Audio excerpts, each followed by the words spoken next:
Hey everyone, welcome back to your YouTube channel for creative studies. आज इस video के माध्यम से हम लोग BCUS 183 के जो है यूनिट 1 के जो मोस्ट इंपॉर्टेंट टॉपिक है उसके बारे में हम लोग कवर करेंगे। इससे पहले एक और क्लास अपलोड हो चुकी है जिसमें यूनिट 1 में जो है हम लोग कवर किए थे कंप्यूटर का अवलोकन और उसके बाद कंप्यूटर का विकास, किस तरह से कंप्यूटर का विकास हुआ एक एक करके हम लोग समझे थे। उसके बाद कंप्यूटर का अवलोकन के बारे में हम लोग बेहतरीन तरीके से डिस्कस किए थे। जो भी अभी तक इस पिछली क्लास को अभी तक नहीं देखे हैं उनको जरूर देख लीजिए, वो मोस्ट इंपॉर्टेंट है पिछली क्लास। क्लियर ना। उसके बाद आज की क्लास में हम लोग डिस्कस करेंगे कंप्यूटर के वर्गीकरण। कंप्यूटर के वर्गीकरण में जो है ना इंपॉर्टेंट है ये डेटा हैंडलिंग या तकनीक उपयोग के आधार पर ये कंप्यूटर का एक किस तरह से प्रकार ये है इंपॉर्टेंट, ये इसको जरूर देख लीजिएगा। उसके बाद जो है ना हम लोग आज डिस्कस करेंगे कंप्यूटर के लाभ और हानि। ये इंपॉर्टेंट रह सकता है आपके एग्जाम के लिए, इसलिए दोनों को आज हम लोग कवर करेंगे इस क्लास के माध्यम से। क्लियर ना। चलिए स्टार्ट करते हैं आज के सेशन को। और जो भी पिछली क्लास अभी तक नहीं देखे हैं उसका लिंक जो है डिस्क्रिप्शन बॉक्स में मिल जाएगा और कमेंट में पिन कर दूंगा, आप उससे भी देख सकते हो। क्लियर ना। उसको देख लीजिए और ताकि बेहतरीन तरीके से आपको समझ आ जाएगा। क्लियर ना। उसमें 6 पीढ़ी के बारे में बताए थे, वो 6 पीढ़ी में कोई ना कोई जरूर आपके एग्जाम में देखने को मिलेगा। जैसे कि आज हम लोग देखेंगे कंप्यूटर का वर्गीकरण। कंप्यूटर के वर्गीकरण में जो है ना हम लोग ये डेटा हैंडलिंग का उपयोग और गति तकनीक के आधार पर, इसके आधार पर हम लोग देखेंगे आज कंप्यूटर का क्योंकि वो ज़्यादा इंपॉर्टेंट है। ठीक है ना। इसके बारे में हम लोग ये जो है उद्देश्य के आधार पर हो गया, आकार एवं क्षमता के आधार पर वो आप भी कवर कर सकते हो, आप भी देख सकते हो वो। क्लियर ना। आप उसको देख लीजिएगा। और ये इसमें जो ना कंप्यूटर का वर्गीकरण में आपकी भूमिका, जैसे कंप्यूटर होता क्या उसके बारे में लिख देना है। जैसे आजकल के जो विभिन्न प्रकार के कंप्यूटर उपलब्ध है, ये जो है आजकल के विभिन्न प्रकार के कंप्यूटर उपलब्ध हो गई है। इसमें प्रत्येक प्रकार के कंप्यूटर का कार्य डेटा को संसाधित एवं प्रोसेस करना और उपयोगकर्ताओं को कुछ आउटपुट प्रदान करना होता है। मतलब कंप्यूटर के बारे में आपको इसके वजह ना कंप्यूटर की आखिर क्या है इसके बारे में हम लोग कंप्यूटर कल की क्लास में हम लोग देख लिए थे, उसको आप लोग भूमिका के तौर पर लिख सकते हो कि कंप्यूटर का आखिर होता क्या है। ठीक है ना। उसके हम लोग देखेंगे कंप्यूटर के प्रकार, आखिर कंप्यूटर के कितने प्रकार हैं। कंप्यूटर के जो ना टोटल 3 प्रकार हैं। हम जो है ना कंप्यूटर के 3 प्रकारों में से हम लोग देखेंगे। 3 में से जो है ना सबसे ज़्यादा इंपॉर्टेंट आपको ये डेटा हैंडलिंग वाला, जैसे कि हम कई बार बोल चुके हैं, ये आपको इंपॉर्टेंट है। जैसे कि उद्देश्य के आधार पर इसके बारे में आप जो ना अपने से थोड़ा सा देख लीजिएगा, ये कवर हो जाएगा आपके लिए। ठीक है ना। सामान्य प्रोसेस और कंप्यूटर के आधार पर हो गया। उसके बाद नेक्स्ट हो जाएगा आपका विशेष प्रयोजन कंप्यूटर, ये आप देख लीजिएगा। उसके बाद आकार एवं क्षमता के आधार पर, ये जो ना आकार किस तरह से अच्छा होता है, उसके क्षमता किस तरह से, इसके आधार पर आप माइक्रो कंप्यूटर के बारे में समझ, मिनी कंप्यूटर हुआ, मतलब माइक्रो कंप्यूटर, मतलब उसके बाद छोटी कंप्यूटर प्रणाली है। उसके बाद सबसे छोटी ये माइक्रो कंप्यूटर जो है ना सबसे छोटी होगी, छोटी प्रणाली है। ठीक है ना। उसके बाद मिनी कंप्यूटर जो है उससे बड़े आकार हो गया, यानी कि छोटी कंप्यूटर से उससे बड़े आकार की, वो सब आप जो है आसानी से समझ सकते हो, आसानी से आप देख लेना उसको। क्लियर ना। ये भी आपको एग्जाम में देखने को मिल सकता है, लेकिन इससे ज़्यादा जो है आपका इंपॉर्टेंट आपका रह जाएगा ये, जैसे आपका सुपर कंप्यूटर के बारे में भी आप समझ सकते हैं। ये आपके लिए ज़्यादा इंपॉर्टेंट रहेगा, ये डेटा हैंडलिंग के तकनीक एवं उपयोग। इसलिए हम लोग जल्दी से जल्दी हम लोग कवर करने की कोशिश कर रहे हैं। क्लियर ना। इसलिए चलिए आज हम लोग ये डेटा हैंडलिंग या तकनीक के उपयोग के आधार पर इसके बारे में हम लोग कवर करेंगे। जैसे कि आपको देखने को मिल सकता है ये एनालॉग कंप्यूटर हो गया, डिजिटल कंप्यूटर हो गया, ये सब जो है ना आपको देखने को मिल सकता है, इसलिए इसको जरूर देख लीजिए आपको। ठीक है ना। चलिए हम लोग देखते हैं एनालॉग कंप्यूटर होता क्या है।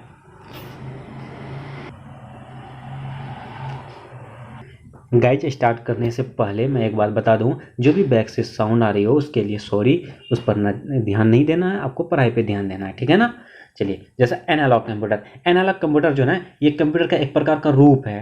क्लियर ना। एनालॉग कंप्यूटर एक प्रकार का कंप्यूटर है जो समस्या हल करने के लिए भौतिक तथ्य जैसे विद्युत हो गया, यांत्रिक या हाइड्रोलिक मात्रा में नियंत्रण परिवर्तनशील पहलुओं का उपयोग करता है। देखिए इसके माध्यम से हम लोग आसानी से एनालॉग कंप्यूटर का हम जो ना एग्जाम्पल के माध्यम से आपको समझाने का प्रयास कर रहे हैं। ये एनालॉग कंप्यूटर होता क्या है, एग्जाम्पल के माध्यम से हम लोग देख लीजिए। एक जो है ना दीवाल घड़ी हम लोग देख लीजिए। जैसे कि दीवाल घड़ी, अब एक सेकंड हम बना के दिखाते हैं। ये दीवाल घड़ी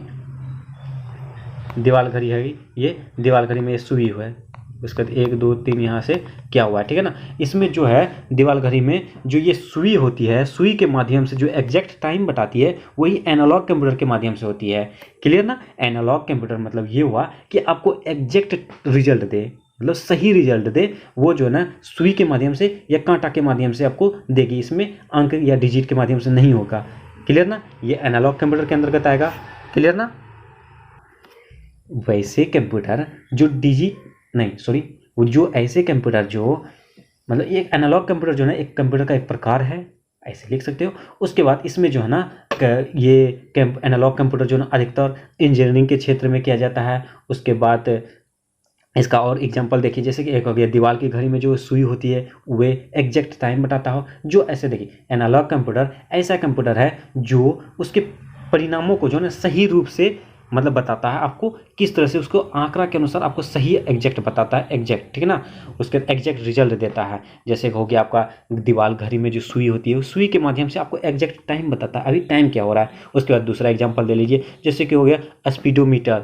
स्पीडोमीटर मतलब वो हो गया जिसमें गाड़ी बाइक चलाते होगे, बाइक चलाते होगे, उसमें जो है मीटर होती है, मीटर स्पीड मीटर वाला होती है, ठीक है ना। उसमें जो सुई होती है, कांटा होती है, उसमें आपकी बाइक की स्पीड के बारे में जो बताता है कि आपकी बाइक इस समय इतना स्पीड में चल रही है, 50, 60, 80, 20, ये जो है ना आपको एनालॉग कंप्यूटर के अंतर्गत आता है। और अभी जो है बहुत सारे ऐसे ऐसे बाइक आ गए हैं जिसमें जो है ना अंक मतलब डिजिट के रूप में हो गया, वो डिजिटल कंप्यूटर के अंतर्गत आएगा आपके, जिसमें कांटा के रूप में आपको बताएगा ये इतना स्पीड है, वो एनालॉग कंप्यूटर के अंतर्गत आएगा। बहुत सारे बाइक में यानी कि किसी में कांटा टाइप का होता है और किसी में जो है डिजिट में लिखा होता है, जैसे कि 24, 25, 50, 60 ऐसे जो ना वो अंक में लिखा रहता है, वो डिजिटल कंप्यूटर के अंतर्गत आएगा, ना कि एनालॉग कंप्यूटर में। क्लियर ना, एनालॉग का। और एक देखिए एग्जाम्पल है थर्मामीटर। थर्मामीटर भी अब जो है ना टेक्नोलॉजी इतना विकसित कर गया है कि थर्मामीटर भी जो ना आप उसमें जो ना अब डिजिटल हो गया है। वो थर्मामीटर हमको याद करना है जो जिसका जो टेम्परेचर मतलब शीशा टाइप का होता है, जिसका तापमान जो है ना वो बढ़ते के क्रम में जो दिखाता है, वो थर्मामीटर के बारे में बोल रहे हैं। उसमें जो है ना आपका कितना टेम्परेचर है वो एग्जैक्ट टाइम बताता है, वो एनालॉग कंप्यूटर के अंतर्गत आएगा। क्लियर ना, आई होप कि आप एनालॉग कंप्यूटर समझ गए। उसके तब देखिए वही अब डिजिटल कंप्यूटर। डिजिटल कंप्यूटर में आ गया आपका डिजिटल कंप्यूटर मतलब डिजिटल कंप्यूटर संख्या के रूप में इनपुट लेता है और परिणाम प्राप्त करने के लिए जो ना उस पर अंकगणित और तार्किक संचालन करते हैं। इसमें भी वही हुआ, देखिए डिजिटल कंप्यूटर ऐसा कंप्यूटर हो गया जो है ना संख्या के रूप में अंक वो इनपुट लेता है, उसका रिजल्ट जो है ना अंकगणित के रूप में डिजिट के रूप में आपको देता है।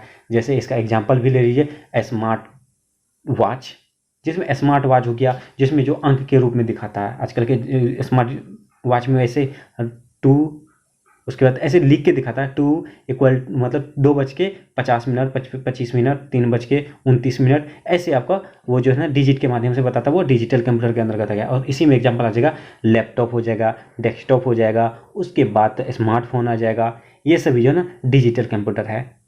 क्लियर ना, जो जिसमें डिजिट के रूप में आपको उसका परिणाम दे, वो डिजिटल कंप्यूटर आ गया। क्लियर ना, एनालॉग कंप्यूटर और डिजिटल कंप्यूटर आई होप कि आप समझ गएंगे। और इसके बाद डिजिटल कंप्यूटर में जो ना कैलकुलेटर भी आएगा। कैलकुलेटर में देखिए कैलकुलेटर में आप जैसे 2+2 ये जो है देखिए ये डिजिट के माध्यम से तो ये लिखा हो गया, ये डिजिट के माध्यम से हुआ, इसलिए ये डिजिटल कंप्यूटर के अंतर्गत आएगा। क्लियर ना, ये डिजिटल कंप्यूटर आगे आई होप कि आप समझ गए और एनालॉग कंप्यूटर भी समझ गए। अब हम लोग समझते हैं हाइब्रिड कंप्यूटर। हाइब्रिड कंप्यूटर ऐसा कंप्यूटर है जिसमें एनालॉग कंप्यूटर और डिजिटल कंप्यूटर मतलब दोनों मिलकर कार्य करे, वैसा ही वो हाइब्रिड कंप्यूटर में आएगा। क्लियर ना, जिसमें एनालॉग कंप्यूटर और डिजिटल कंप्यूटर दोनों मिलकर कार्य करे, वो हाइब्रिड कंप्यूटर के अंतर्गत आएगा। जैसे कि आप एग्जांपल के माध्यम से आप समझ सकते हो पेट्रोल पंप। पेट्रोल पंप देखिए पाइप के माध्यम से जो आपको पेट्रोल मिलता है वो एनालॉग कंप्यूटर हो गया। उसके पेट्रोल पंप में आप ध्यान देते होंगे, आप यदि 100 रुपया के 500 पेट्रोल जितना के रुपया के आप पेट्रोल लोगे उसमें आपको लिखा आएगा इतना रुपया। उसके बाद उस समय जो प्रेजेंट टाइम में पेट्रोल की कीमत कितनी है, कितना रुपये लीटर है, वो आपको मेंशन आएगा, वो डिजिट के रूप में लिखा होगा। क्लियर ना, उसमें कांटा के रूप में आपको नहीं आएगा, उसमें डिजिट के रूप में आएगा, इसलिए वो डिजिटल हो गया। और पाइप के माध्यम से जो आपको पेट्रोल मिलता है वो एनालॉग में आ गया। यानी कि यही दोनों मिलकर जो है एक कार्य किया, आपको पेट्रोल देने का कार्य किया, उसमें मेंशन किया डिजिट के रूप में, तो वो हाइब्रिड कंप्यूटर के अंतर्गत आ गया। क्लियर ना, आई होप कि हाइब्रिड कंप्यूटर और डिजिटल कंप्यूटर और एनालॉग कंप्यूटर आप समझ गए होंगे। और इसमें जो ना आपको एग्जाम में आपको ऐसे भी पूछ सकता है, जैसे कि देखिए यहाँ एनालॉग कंप्यूटर और डिजिटल कंप्यूटर के बीच जो है अंतर बताएं, भेद बताएं, आखिर क्या होता है इन दोनों के बीच। या तो आपको ऐसा भी पूछ सकते, हाँ यही होगा, आपको ये आज ज़्यादातर यही पूछा गया है, एनालॉग कंप्यूटर और डिजिटल कंप्यूटर के बीच भेद बताएं, जैसे कि आपको यहाँ प्रश्न पत्र में भी देखने को मिलेगा। हाँ यहाँ देखिए 4 number question, sorry 4 number question, analog computer और डिजिटल कंप्यूटर के बीच क्या भेद है, ऐसे भी देखने को मिल सकता है। आप आसान से लिख सकते हो इस दोनों के बीच कैसे कैसे है और डिजिटल और एनालॉग कंप्यूटर में। क्लियर ना। चलिए अब नेक्स्ट चलते हैं। जैसे कि आप लोग हम नेक्स्ट पॉइंट बताए थे हम लोग कंप्यूटर का लाभ और हानि, कंप्यूटर के आने से क्या लाभ है और क्या हानि है, इसके बारे में हम लोग आज देखेंगे। देखिए कंप्यूटर के लाभ और हानि। कंप्यूटर हमें अज्ञात सी दुनिया से जोड़ता है, वे हमें ज्ञान इकट्ठा करने और इंटरनेट के द्वारा विशाल जानकारी को सिंक्रोनाइज मतलब तालमेल बैठाने रखने में करने तथा इसे एक अनुकूलित प्रारूप में से अंक में संग्रहित करने के लिए समर्थन करते हैं। देखिए कंप्यूटर का जो है इसमें आप परिभाषा लिख सकते हो कि कंप्यूटर होता क्या है। कंप्यूटर हमें जो ना अज्ञात सी दुनिया से जोड़ता है, उसके बाद कंप्यूटर के माध्यम से हम जो इंटरनेट के द्वारा जो ना घर बैठे बैठे देश दुनिया का हाल समाचार समझ सकते हैं, ये सभी जो है। उसके बाद ये कंप्यूटर जो है ना एक बहुमुखी मशीन होता है, इसमें बहुत सारी मतलब प्रदर्शन और जो है ना क्षमता करने के लचीले टाइप के होते हैं। उसके बाद इसमें ये जो मल्टीटास्किंग कंप्यूटर होती है, जो कम ही समय में बहुत ही बेहतर और आसान तरीके से कम खर्च में आपको रिजल्ट देती है। ये सभी आप जो है ना कंप्यूटर में आसान से यहाँ भूमिका के रूप में लिख सकते हैं। और उसके बाद कंप्यूटर के आने से जो है ना, कंप्यूटर के आने से यदि लाभ हुआ है तो इसके साथ साथ हानि भी हुई है, इसके बारे में आप मेंशन कर सकते हैं। ठीक है ना। देखिए अब हम लोग देखते हैं कंप्यूटर के लाभ। अगर कंप्यूटर के आने से क्या लाभ हुआ, इसमें देखिए मल्टीटास्किंग जो है, कंप्यूटर बहुत से कार्यों को एक साथ कर सकते हैं। कंप्यूटर पर सटीकता के साथ बहुत सारे कार्य किए जा सकते हैं, जो एक तरह से लागत और समय की बचत की ओर ले जाते हैं। कंप्यूटर प्रति सेकंड ट्रिलियन निर्देशों का प्रदर्शन कर सकते हैं। कंप्यूटर की मदद से लोग सेकंड के भीतर जटिल गणना सहित कई कार्य कर सकते हैं। देखिए मल्टीटास्किंग मतलब यही से आप समझ सकते हो आसान से कि कंप्यूटर से जो बहुत सारे कार्यों को एक साथ कर सकते हैं। एक होता ना किसी कोई अपने दोस्तों में से आप समझते होंगे, अरे यार वो तो बहुत इंटेलिजेंट है, बहुत ही मल्टीटास्किंग है, वो 1 सेकंड में ये क्वेश्चन हल कर लेता है, सॉल्व कर लेता है। उसी तरह एक कंप्यूटर एक मल्टीटास्किंग होती है, ये जो ना एक साथ बहुत सारे वर्क को करता है, बहुत सारे कार्य कर सकता है। उसके बाद ये जो ना 1 सेकंड में ट्रिलियन, जैसे कि मिलियन होता है, लाख होता है, उसी तरह एक ट्रिलियन होता है, उसके निर्देशन को प्रदर्शन कर सकता है, आपको बीच समझा सकता है। आप कुछ भी सर्च करो और सेकेंड में आपका रिजल्ट दे देगा। क्लियर ना। जैसे 2+2 भी कर सकते हो तो आसान से आपको 4 दे देता है, बहुत ही कम समय में, और सही देता है। क्लियर ना। इसमें कंप्यूटर की मदद से जो लोग 1 सेकंड के अंदर मतलब सेकंड के भीतर जो है जटिल गणना भी कर सकता है। जैसे बहुत सारे ऐसे मल्टीप्लाई होते हैं जो इसे कैलकुलेट करके जो ना बहुत ही इजीली तरीके से, सही तरीके से वो गणना कर सकता है। क्लियर ना। उसके बाद गति, कंप्यूटर के प्रमुख लाभों में से उसकी अविश्वसनीय गति है, जो कुछ ही सेकंड में कई कार्यों को पूरा करने में मदद करती है। अब कंप्यूटर की मदद से सेकंड के अंशों में घट जोड़ किए जा सकते हैं, अन्यथा उन्हें प्रदर्शन करने में बहुत समय लगता है। जैसे कि जैसे गति होती है, कंप्यूटर के आने से जो ना इसकी गति काफ़ी स्पीड, मतलब इसकी स्पीड जो ना काफ़ी तेज़ है। इससे जो ना इसकी तेज़ गति से होने के कारण कोई भी कार्य जो ना बहुत ही आसान तरीके से और बहुत ही कम समय में आसानी से हो जाती है। जैसे कोई गणना हो, कोई जैसे ऐसा मतलब कैलकुलेशन हो जो बहुत ही आसान समय में, बहुत ही आसान से और कम समय में वो कर देता है। ठीक है ना। ये समझ गए गति। उसके नेक्स्ट पॉइंट है स्टोरेज। स्टोरेज जो है ना कंप्यूटर की मदद से बहुत कम खर्चे में भारी में डेटा स्टोर किया जाता है। भंडारण सूचना के डेटाबेस को केंद्रीकृत करना मुख्य लाभ है, जो लागत को कम करने में मदद करता है। स्टोरेज के माध्यम से अभी आप बहुत सारे काम मतलब स्टोरेज के रूप में रख सकते हो। बहुत सारे ऐसे पर्सनल चीज़ होंगे जो स्टोरेज में छिपा के रखते होंगे, जैसे कई प्रकार के फ़ोटोज हुए, ये सभी जो है ना कंप्यूटर के माध्यम से आपको आसान हो गया है कि बहुत सारी चीज़ें जो है कंप्यूटर के में स्टोरेज के रूप में आप रख सकते हो। बहुत सारी ऐसी सूचनाएं। ठीक है ना। उसके बाद सटीकता, कंप्यूटर के मूल लाभों में से यह है कि यह न केवल गणना करता है बल्कि अधिकतम सटीकता के साथ इसका प्रदर्शन कर सकता है। जैसे ये जो है ना कोई भी गणना होता है, गणना होने के साथ साथ जो है ये इसकी सटीकता जो है ना काफ़ी अच्छा प्रदर्शन करता है, इसकी जो है ना सही डेटा प्रदर्शन करता है और जितना दिन रख सकते हो ये रह सकता है। ठीक है ना। उसके बाद डेटा सुरक्षा, ये डेटा सुरक्षा अब समझ रहे होंगे। डेटा सुरक्षा का मतलब डिजिटल डेटा और सूचना को किसी भी अनधिकृत पहुंच या उल्लंघन से बचाना है। प्रौद्योगिकी की सहायता से कंप्यूटर विध्वंस बलों में सुरक्षा प्रदान कर सकते हैं और साइबर हमलों या हमला। देखिए डेटा सुरक्षा मतलब यही हुआ, जैसे कि आप कुछ भी चीज़ जो है ना आप अपनी सुरक्षा के रूप में रख सकते हैं। जैसे कोई आप साइबर कैफे हो गया, साइबर हो गया, कभी आप सुनते होंगे वहाँ साइबर हमला हो गई, वहाँ पे साइबर हमला होगी, ये सभी जो है ना डेटा सुरक्षा के माध्यम से आप साइबर को है ना बचा सकते हैं। और कुछ भी मतलब पर्सनली चीज़ जो है ना डेटा के माध्यम से आप सुरक्षा रख सकते हो। कोई सॉरी गाइस, जो बैक से म्यूजिक आ रही है उसके लिए सॉरी, जो भी साउंड आ रही है उसके लिए सॉरी।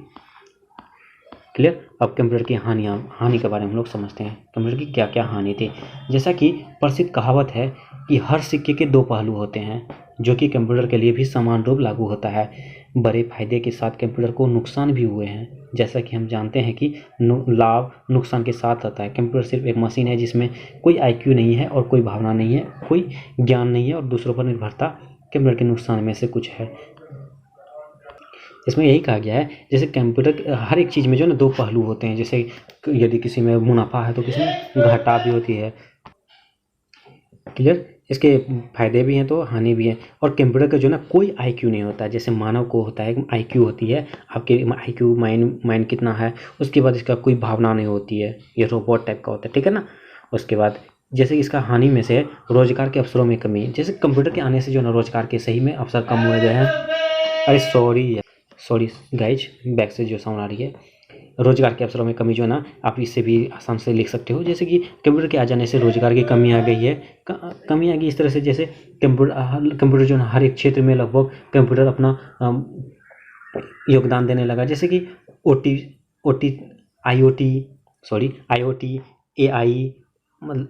AI मतलब आर्टिफिशियल इंटेलिजेंस, ब्लॉकचेन, ये सब में जो ना काफ़ी मतलब ये कंप्यूटर अपना हिस्सेदारी लेने लगा है, जिससे कि रोजगार के अवसर घट रहे हैं और कम रहे हैं।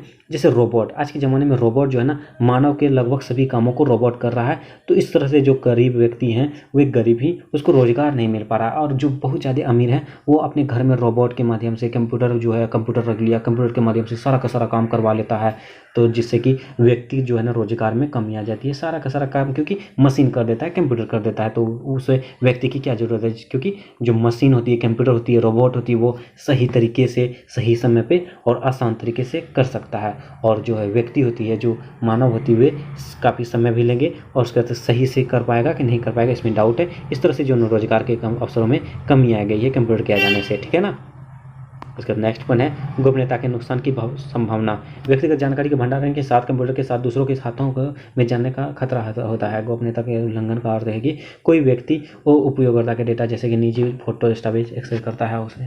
जैसे गोपनीयता का मतलब यही हुआ कि यदि आप जो ना कुछ ऐसी डेटा को छिपा के रखना चाहते हैं जिससे कि कोई पब्लिश ना हो, कोई देखे ना, ये पर्सनल होती है, ये सभी जो ना कंप्यूटर के में ऐसा कुछ कभी कभी हो जाता है कि आपकी जो ना फोटोज हो गया, जो पर्सनली चीज़ें हों, वो किसी बाई चांस किसी तरह लीक हो जाती है, कोई और देख लेता है जिसे आप दिखाना भी नहीं चाहते हो। इस तरह से जो ना आप खतरे में पड़ सकते हो।